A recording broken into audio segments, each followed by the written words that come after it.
Welcome to the video where we count down the top 10 smallest towns in the state of Illinois. These are incorporated towns, so these aren't unincorporated or ghost towns or anything like that that might have smaller communities, but these are the 10 smallest official incorporated towns. That means they probably have like a mayor or city council or something like that, and they're on the official U.S. Census. We're taking these numbers from the 2020 census, and so let's go ahead and get started.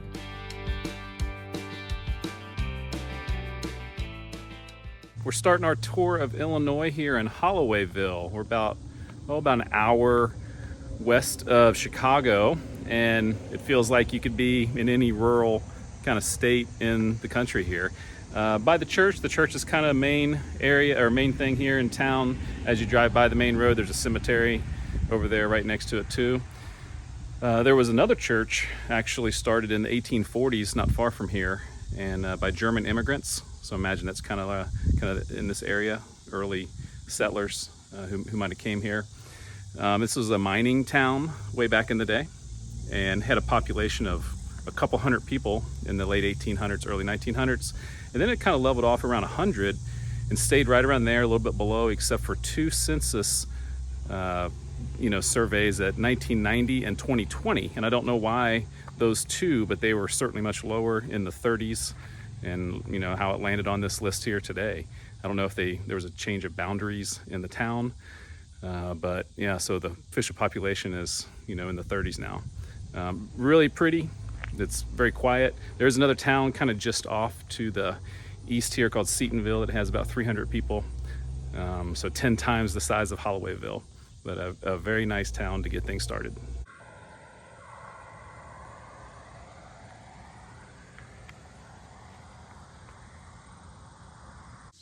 Here's the Main Street area.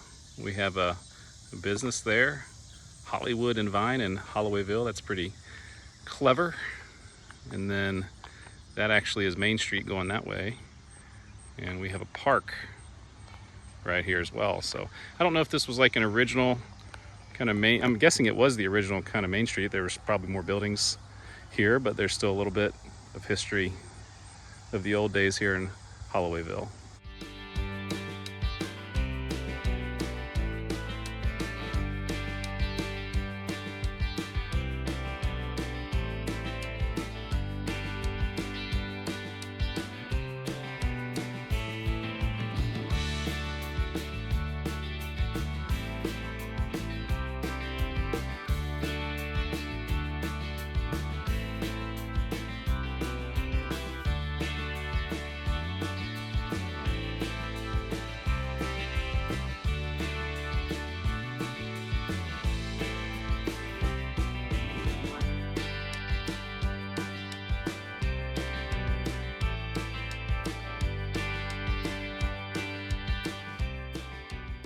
Burnt Prairie, it's got an unusual name, is a pretty cool little town here. It's located off, just off the expressway, so it's not as hard to get to as probably some of the other places that we'll see. But it's got some businesses going on. It's got some historic places to see. And it was originally called Liberty, or in the early 1800s. Illinois became a state in 1818, and that's about when this settlement was started. And eventually they changed it to Burnt Prairie because there were prairies that were burnt in this part of White County, and so changed to that name eventually, and it had a decent little population. There was oil discovered in kind of this county, and so I don't know how much that affected the growth of Burnt Prairie. But they did have a mill here, which is actually what's behind me. It's an old mill kind of hidden behind the weeds. I kind of walked back up in there so I could show you the inside of it. Pretty interesting. But yeah, besides that, there's a couple churches, a couple old buildings. There's a few abandoned places, but generally nice little community to explore. And the cemetery is still called the Liberty Cemetery. The church is Liberty Church. So I like it when the old name is still associated with the new name. So pretty cool.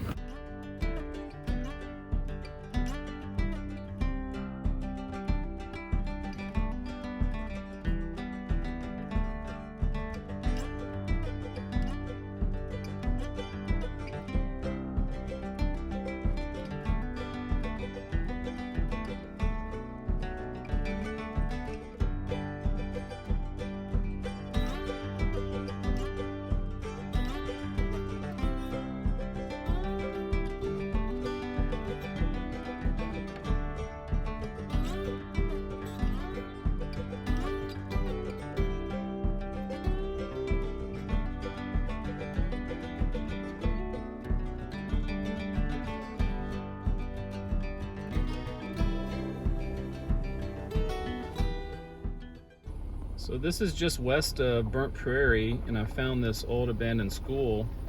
I don't know if this was Burnt Prairie School. I found an old picture of a Burnt Prairie High School that did not look like this.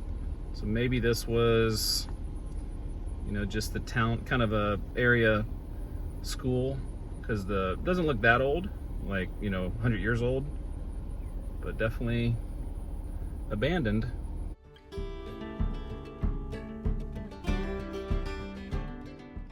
Here in Phillipstown, we are in the same county as Burnt Prairie. So White County is this county. A couple small towns, obviously. And there's not a lot when you visit this town. But it is interesting because it's pretty old. You know, late 1830s, it was, you know, kind of laid out. It was called Victoria. And when they sent that request to the post office to name the town that, and there was already a Victoria, Illinois, and so they ended up changing it to Phillips. There was an early kind of landowner. There's two different Phillips. There was one who was a Major Phillips in the military who became a politician, and then there was somebody who owned land here, the last name Phillips, and it's rumored, or maybe a fact, that they were related. So Phillipstown became a logical next name after Victoria. Even though there was oil discovered kind of in this area, and there's some remnants of it you can see kind of around the town as I was driving around, the population was never very big. 100 is about as big as it ever got. And obviously it's gotten smaller down into the 30s. It's interesting to visit. There's not much of the town. There's nice houses. It's incredibly quiet. It's kind of down back roads, so it's not, you're not going to be passing through here very often, and there's not going to be much traffic.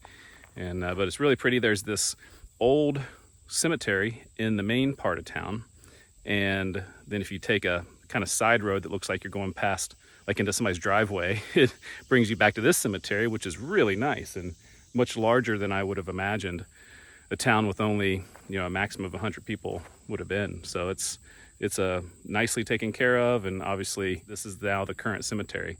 I talked to an older guy over there at the old cemetery, and I think they moved most of those over to here, but there's still a few headstones there, which makes it a cool attraction as you're driving through Phillipstown.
Wenonah is kind of interesting. There's two Wenonahs in Illinois, and this one's got an H on the end. There's another one that doesn't have the H, that's a bigger town. But this Wenonah is only 32 people. And there's not much left, like an old building like this. There's not too much left of this town. I did find the town hall building, and that appears to be about all that is here. It's mostly just houses, and it's along a pretty busy road right here. It was set up in 1905 because of mining, and right across the street there's a sign that says Nokomis Quarry, and so there's mining going on literally across the street from Wenonah. And if you look at the town boundaries, that is not part of the town, but just down the street across the road it is part of the town. And it's kind of interesting because the town of Nokomis borders it on the south, and then it's a little bit of a stretch where the town of Wenonah has a decent amount of land area, but there's only a couple, you know, old farms down there.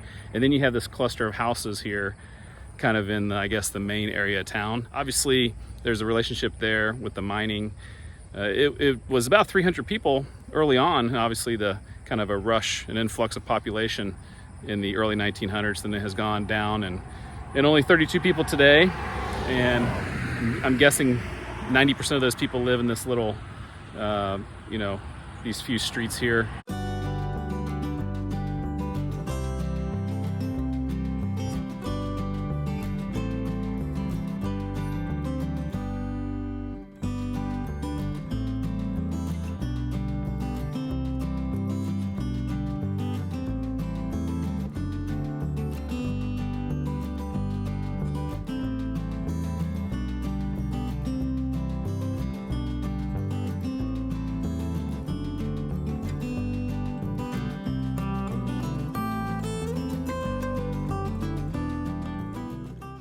Rockwood is a very interesting place. It's got a long history.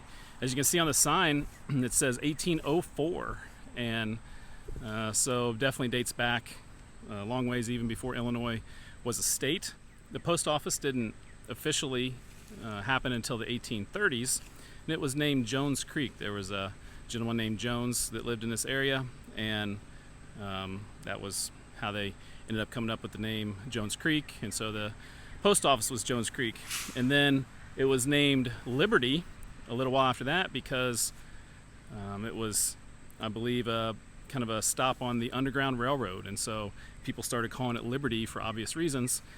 But when they were going to incorporate the town, there was already Liberty, and so as we found out earlier on another town that also was trying to call themselves Liberty. And so they end up with Rockwood because there's these rock bluffs here. We're right along the Mississippi River. It's a pretty interesting layout of the town because it's a long, narrow, you know, strip when you look at the official kind of town boundaries. I'm here where there's a park. They have a church and a post office here, and everything, you know, is kind of in one little area, and this was kind of where the town was, but the property has extended kind of different ways along the river. The river shifted, and so it actually hurt, you know, this town. I actually, down the way within the property, or within the town limits, I saw a little place called the Rockwood Trading Post. So I just stopped to look around, and sure enough, there's a guy comes out, and he's the mayor of Rockwood, and he told me pretty much what I just told you, and he's building another kind of trading post across the street. His old trading post, which used to be a business, is now like a man cave, and so I kind of, I'm not going to take a whole bunch of photos of somebody's man cave, but he was terrific, and he's rebuilding his trading post across the street, and hopefully it'll be open before too long so people can come visit and learn more about the history of Rockwood. So yeah, it had a, you know, more significant population for sure. It was conveniently located here along the Mississippi River. You can see the train tracks when I show you the drone footage right along the road and the river. So certainly was a important settlement with a long history.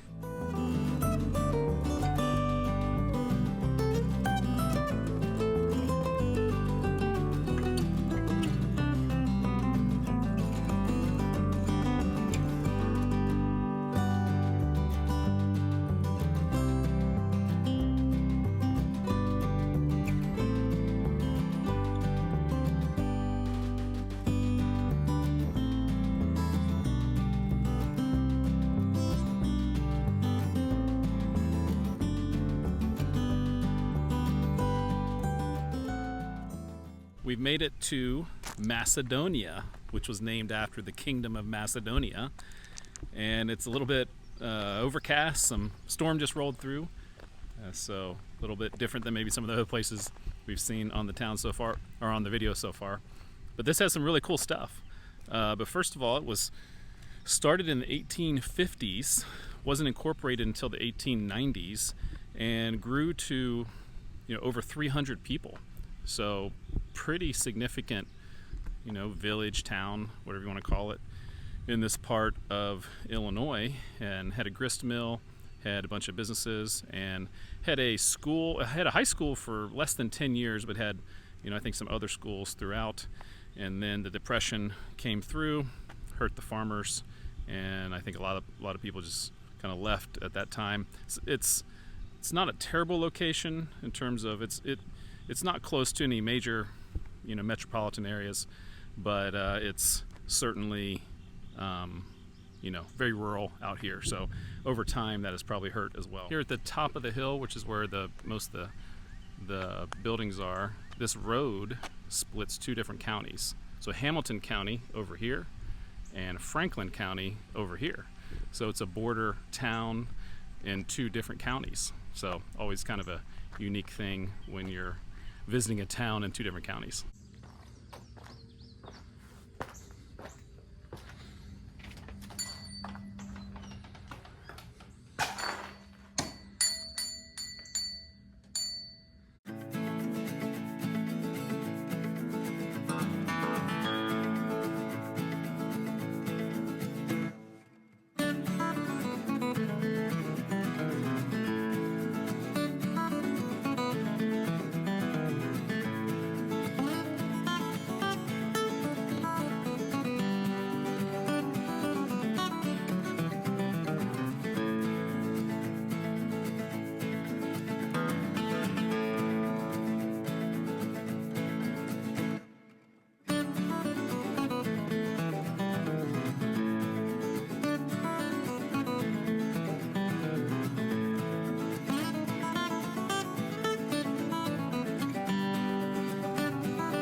I couldn't find a lot of information about Bentley except for that it was incorporated in 1869, so pretty old town, and it was named Sutton previous to that.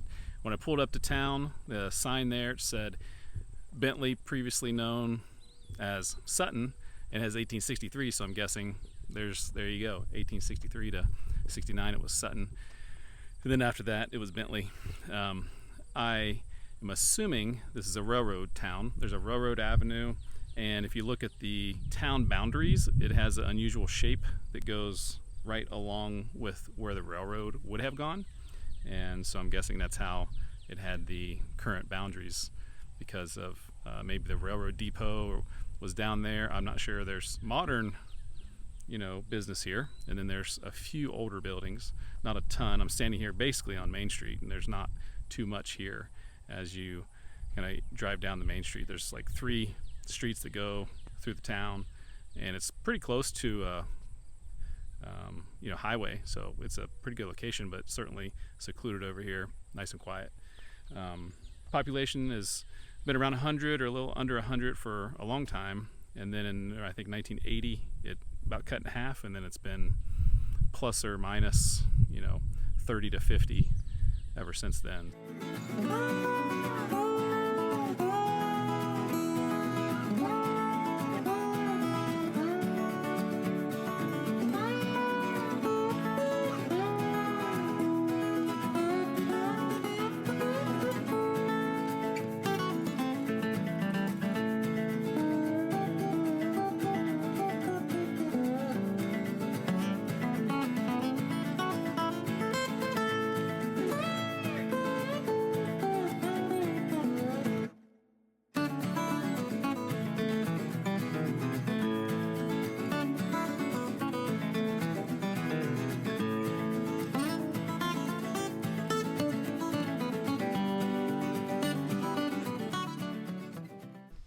Fults was started around the year 1900. It was called Brownsburg, and a few years later they changed it to Fults because there were other towns with similar names to Brownsburg. I don't know if it's exactly the same, but just to avoid confusion, they decided to change the name to Fults. And is built right along the railroad. You can see the railroad is basically right over here, and they have an elevator, and obviously we're near the Mississippi River. There's a bluff. It's kind of a really beautiful area, but the town was not incorporated until 1937, so the official population figures, you know, are pretty small. I don't know if it was bigger around the early 1900s, but never was more than about 120, and it eventually went down quite a bit around the same time as the floods in 1993, which I read was definitely hard on this community, and people left. There were, you know, some businesses here, and those were pretty much gone. There's really, I don't see much businesses here anymore, although like I said, is a very beautiful area. It's interesting, there's basically two roads go parallel with each other with houses, and I think I'm standing in kind of the middle of the downtown. There's stop signs right here, which is kind of humorous because I don't think they have too much traffic around here in Fults, but yeah, it's a nice little area. Certainly not much traffic even in the surrounding roads, so definitely if you want to get away from the hustle and bustle of St. Louis, which isn't too far away, Fults would be a cool place to be.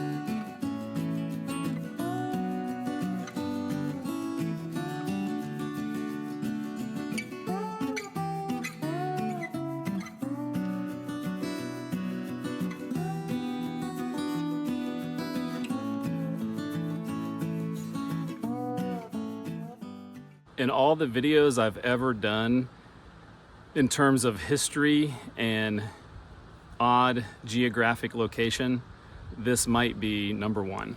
Kaskaskia is unusual because it's the third smallest town in Illinois with 21 people, but that's not by far the most unusual or interesting thing. It has an incredibly long and interesting history and just a very strange geographic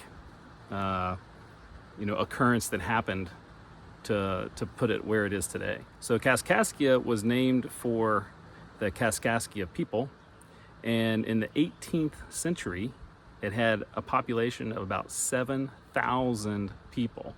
Hard to believe that right around here there was around 7,000 people over 200 years ago. And when you drive into town and you see things, like the early 1700s in terms of when it was settled, it's like definitely, not in Kansas anymore, like where I'm from. Obviously, we're here right by the Mississippi River.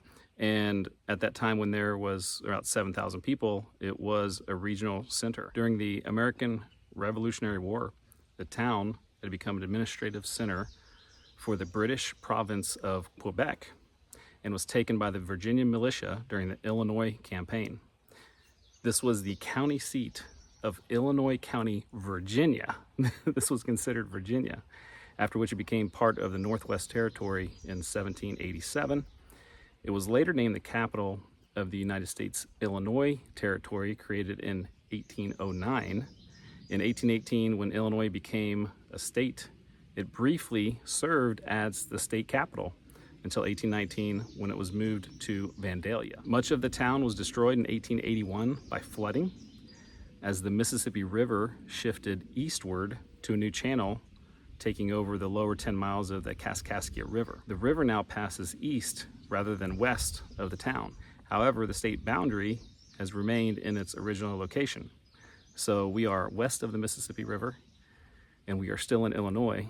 So this is basically land attached to Missouri, separate from Illinois. It's a very strange geographical oddity. You can see in the population figures how it has that early, over 7,000, and then it skips all the way down to the 1900s where it was, basically a small town by that point, but still, reasonably decent town.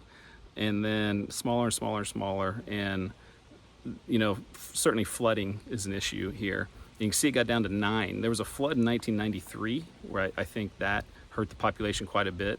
But since then, it's kind of started going back up. So maybe there's a possible revival of the population of Kaskaskia. I can definitely understand why people would want to live here. It's absolutely beautiful. I went over to the cemetery. It's next to a big cornfield. It's really beautifully manicured cemetery. And they have all these historic buildings right here, kind of on the main street. And there's the Liberty Bell of the West.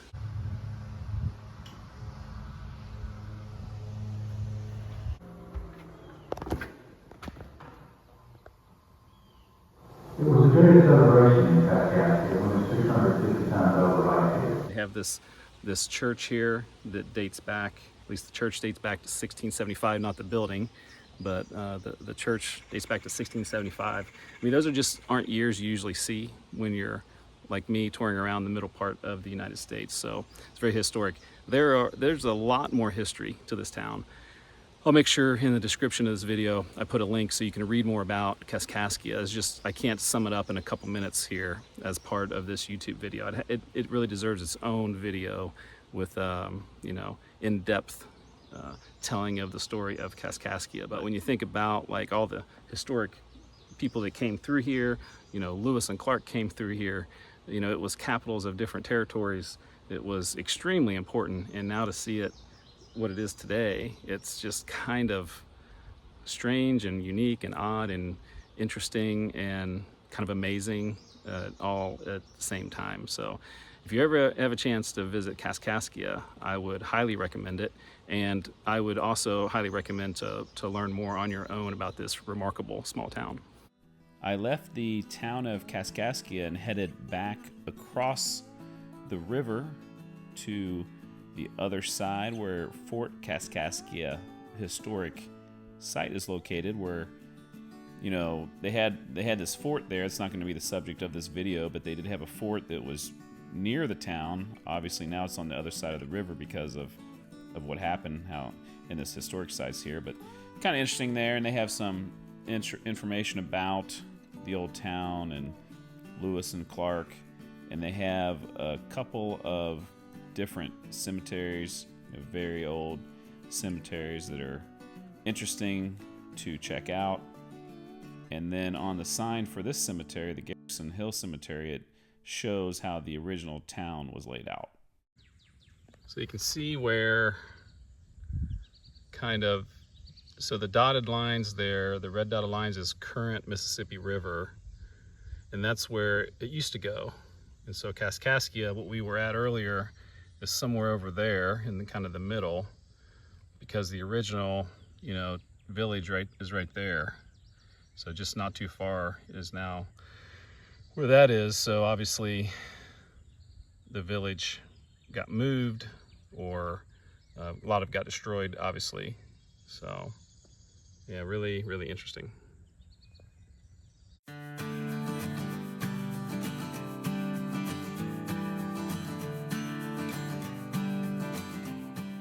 We're down to number 2 on our list, and the final 2 towns are both along the Illinois River, starting here in Florence, and then we're going to go a little bit north for the final town. And Florence, with its population of 17, has dramatically gone down when you look at what it's been in the last few census surveys, and I'm not quite sure why. There's not a ton of information about the town. When you come and explore, it's right along the river, so obviously it's a river town. That's probably why it got started.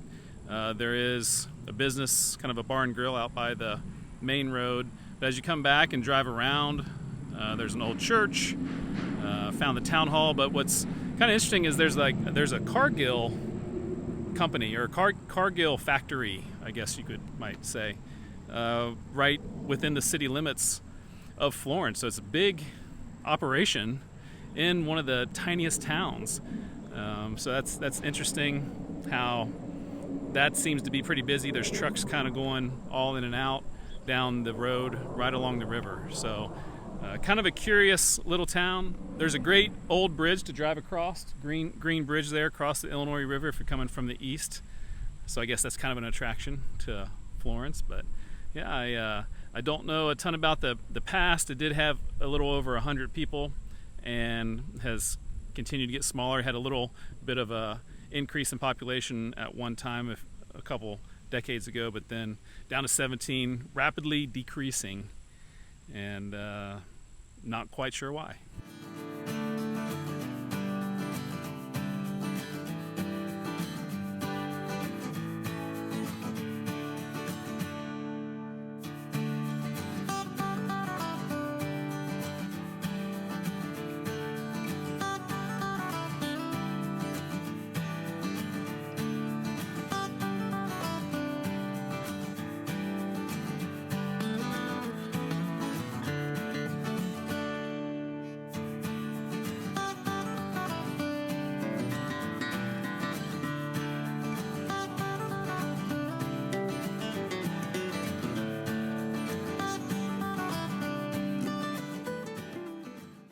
We have made it to the smallest town in Illinois, Valley City.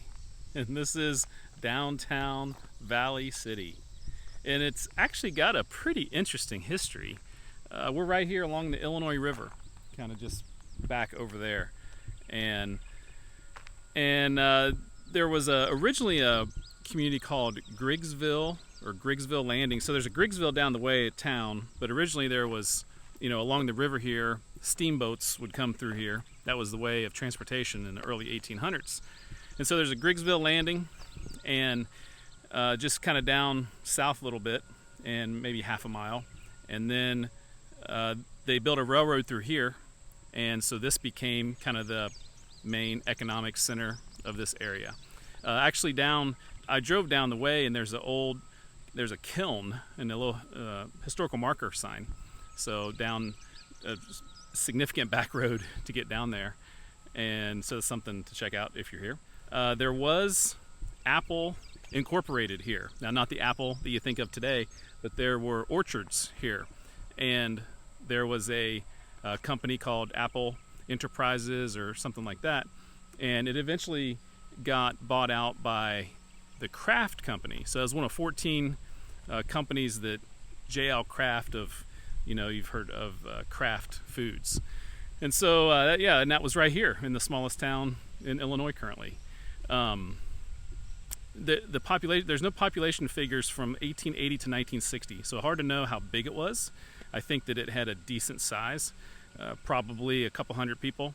And, after modern technology with certainly the river not being as important for transportation, and then just being very kind of out here in a desolate area, population dwindled, and it's been pretty small for several decades. It was the smallest town a few decades ago, and then one of the surveys, one of the census results, Kaskaskia was the smallest town, and then now we're back to Valley City being the smallest town. Pretty interesting. There are these couple buildings in the downtown area. It looks like a quarry or something. Maybe is still an active business of some sort around here, and a couple modern buildings. But yeah, pretty cool to finally, we made it to the smallest town in Illinois, and this is it.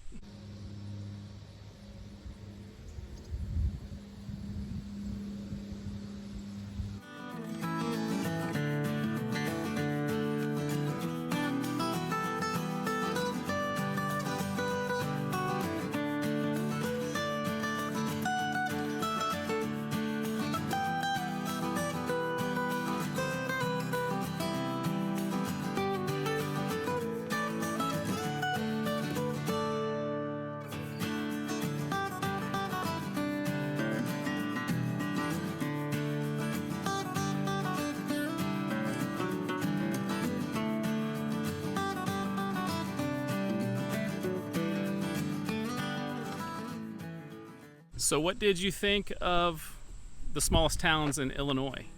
I found it to be quite interesting. A lot of towns along the river, whether it be the Mississippi River or here, in Valley Center or Valley City, and previous one in Florence on the Illinois River, the flooding certainly caused issues with a lot of those towns, and is a reason why they're small, as well as the method of transportation moving from boats to railroad or eventually into cars. But yeah, if I was to say my favorite, it'd be hard to not have Kaskaskia as my favorite. Such history, pretty remarkable, and it's really beautiful there. But I really like Valley City. There's some history. There's some cool buildings that are still here. What was your favorite? There's quite a few small towns in Illinois. Even after the top 10, there were many that were just outside of the population that were the top 10. A lot of cool, interesting small towns here in Illinois.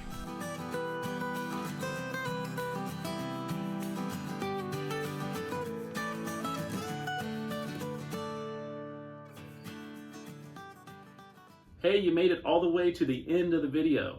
And now that you're here, let me tell you a little bit more about all the other things going on this channel. If you want to become a member, you can become a member on either Patreon or YouTube memberships. There's 3 different levels, and as you are on a different level. There's more and more things, behind the scenes videos, different things that you're going to be able to gain access to. Make sure you check out my website, travelwithawiseguy.com. There's a whole bunch of new stuff on there. There's a merchandise link with some new cool merchandise. There's a newsletter that you can sign up for. About every 3 weeks, I send out a new newsletter that's free. I have Google Maps, which has documented every place that I've made a video about. And you can click on there, and you can go to the map, and you can find the videos that I made, and it's all in one very convenient place. There's lots and lots of other stuff on there. So make sure to check out the website and explore all around what I got going on. But once again, thank you so much for watching this video. And now on to the real reason that you're at the end of this video, the outtakes. Hollowayville, your first up.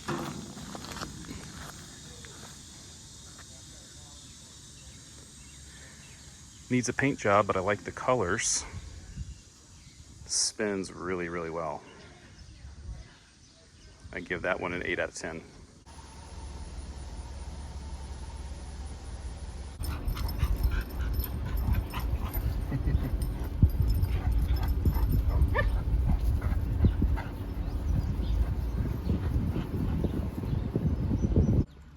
Hi. Hey, buddy. Hi. What can you tell me about Bentley?